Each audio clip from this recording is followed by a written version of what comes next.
from the MyDataMerge team, and in this video I'm going to show you the new Automator workflow feature within MyDataMerge that allows you to automate your data merge experience even more. What I want to do is that within the data merge process I want to send a few data records with EAN codes to an external app by an Automator workflow, create the barcodes as vector-based EPS files, and then return them to MyDataMerge, which will use it for the data merge process in InDesign to generate my final files.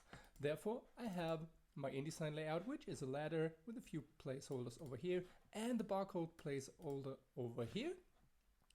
I have the database I actually showed you, and in addition I have this small tiny app called Barcode Basics.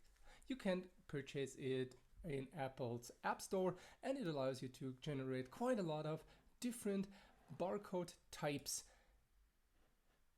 The nice thing about Barcode Basics is that it comes with an Automator action, and this Automator action you can use in your Automator workflows. In my example, make EAN 13 barcode Automator workflow, I have placed the action on top of everything else, and the incoming information will be used to create new barcodes.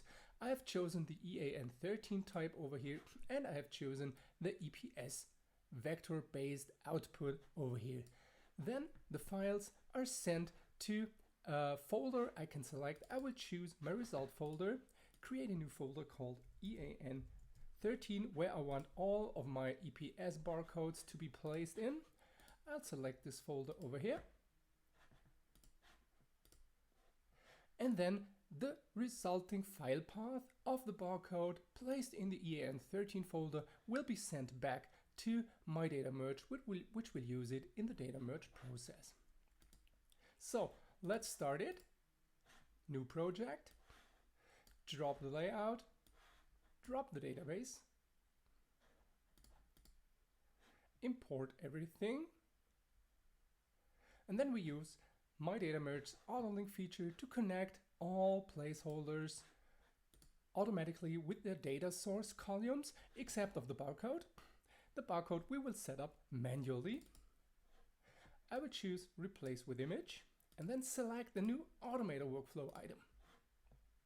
And here I just need to follow the instructions. The first thing is I have to copy the workflow to a specific folder where MyDataMerge has access to it. So let's copy the workflow over here. There it is. Then point 2, select the workflow.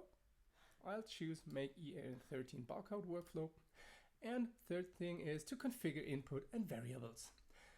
In this case, I only have the standard input, which will come in the Automator workflow from top and be handed right to the first action, which is the generate barcode action.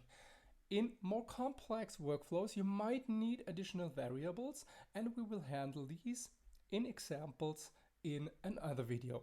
For this video, we just need the standard input, and we select the data source input and our EAN 13 column.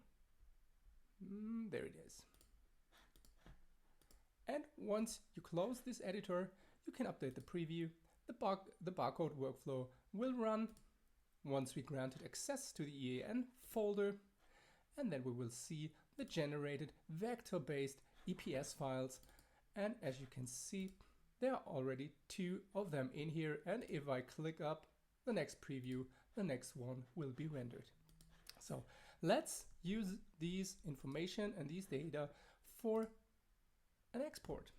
Let's say we want to export 10 records for demonstration purposes, all records in one document, and that's it.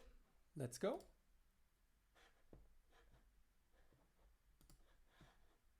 And as you can see, if you open the log, all of the barcodes are created before the data merge. You can see them popping up down here.